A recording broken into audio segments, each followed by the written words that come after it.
the hell am I doing driving a truck?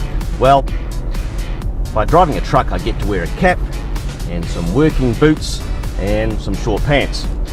But with pickup trucks like the Colorado that I'm in now, I could easily be wearing a three-piece suit and some Gucci loafers, because although they are not cars, they have certainly become a softer option than they ever used to be. So I thought we'd take the latest version of the Colorado for a drive to see how user-friendly it can be.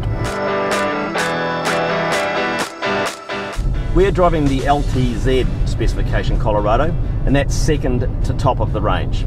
It's $62,990. That's $5,100 more than an SV6 Commodore Sport Wagon. What are the benefits that driving a truck offer over and above a car? Well, it's largely that. You're over and above a car. So if you pull up at the traffic lights or at a side road, you can see above the car next door to you, unless of course it's another truck.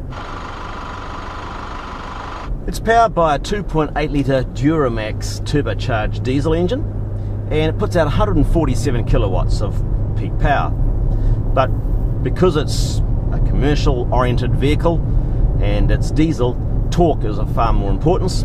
In the 6-speed automatic version we're driving, peak torque is 500 newton meters, and that's right up there in terms of class leading torque for this type of vehicle.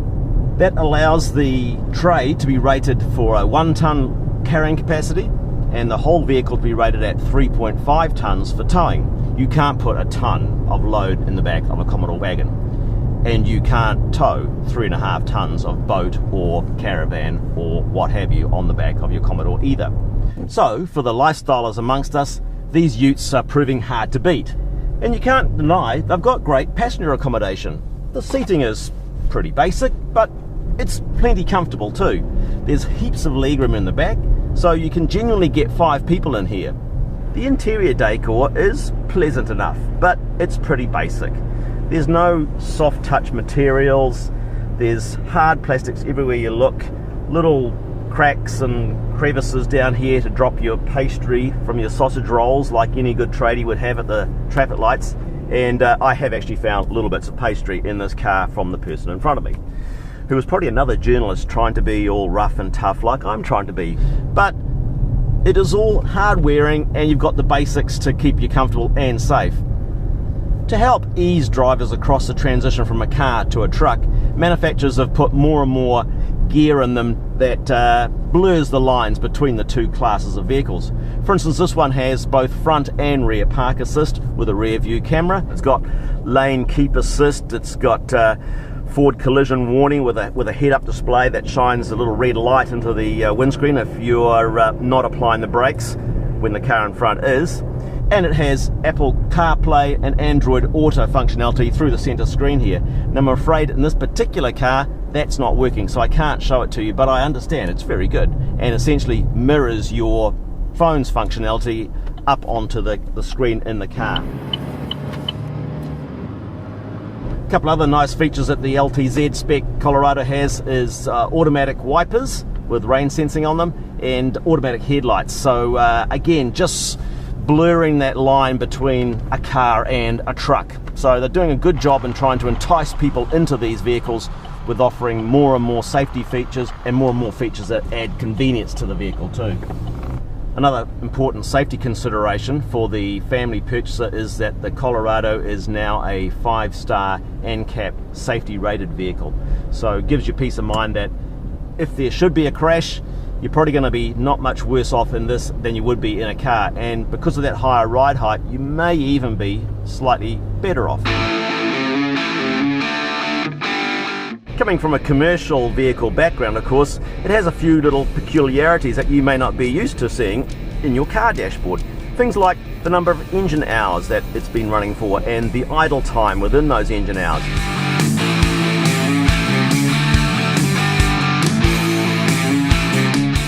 The funny thing is about these pickup trucks is I find the tray on the back to be one of the least useful features of them. While I might have romantic images of hefting big blocks of concrete or bags of cement into the tray and going off and building a castle somewhere, it's unlikely to happen, as it is for many people who are buying these, because they're not tradies that are buying these chrome bedecked and luxuriously appointed utes. They're family people who want a family vehicle. And when you've got a family vehicle and it's put to family duties, you quickly learn that the tray is a bit of a pain in the backside. For a start, it's not part of the central locking of the vehicle. So to gain access to it or to secure it, you need to use the key. And it's also not part of the alarmed environment of the vehicle. So anything that's back there in the tray is able to be stolen without too much fuss. Now, it's fine to fill up the tray with bags of cement and the occasional kayak and some ladders and sawhorses and stuff. But if you want to carry the groceries, it's a little bit more challenging.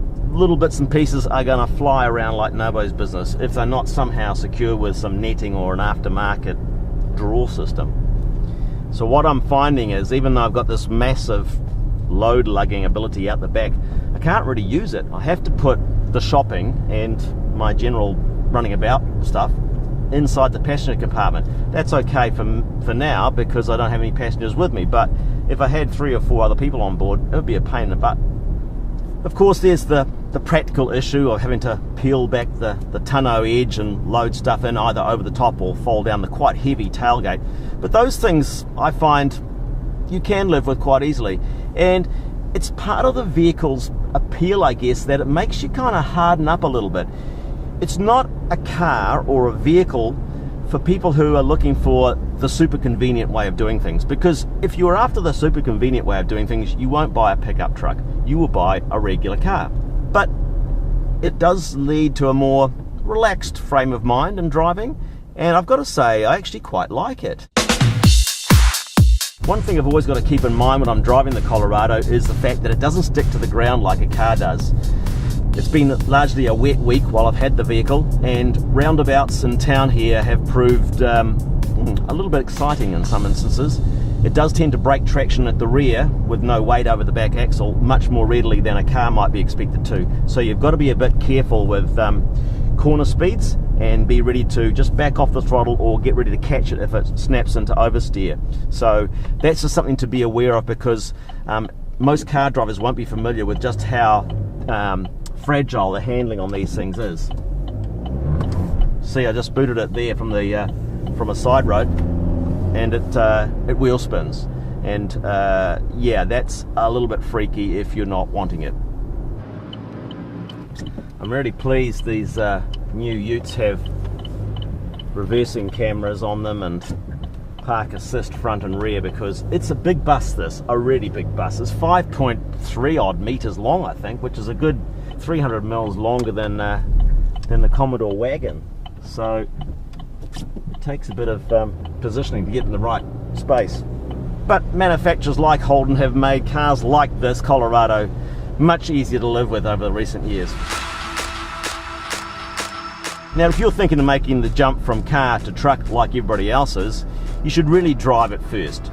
Take the Colorado for a test drive. In fact, click on this video and we'll hook you up with a test drive through your local Holden dealer, and we'll give you a Car Nut t-shirt for your trouble. See if it's the right sort of vehicle for you. Chances are it will be, because they do so many things that a family car needs to do, but they do it in a more kind of rudimentary, rugged and kind of knockabout manner. So hit the video, click to drive, and we'll hook you up with a certified Car Nut t-shirt and get you into a test drive with the new Holden Colorado.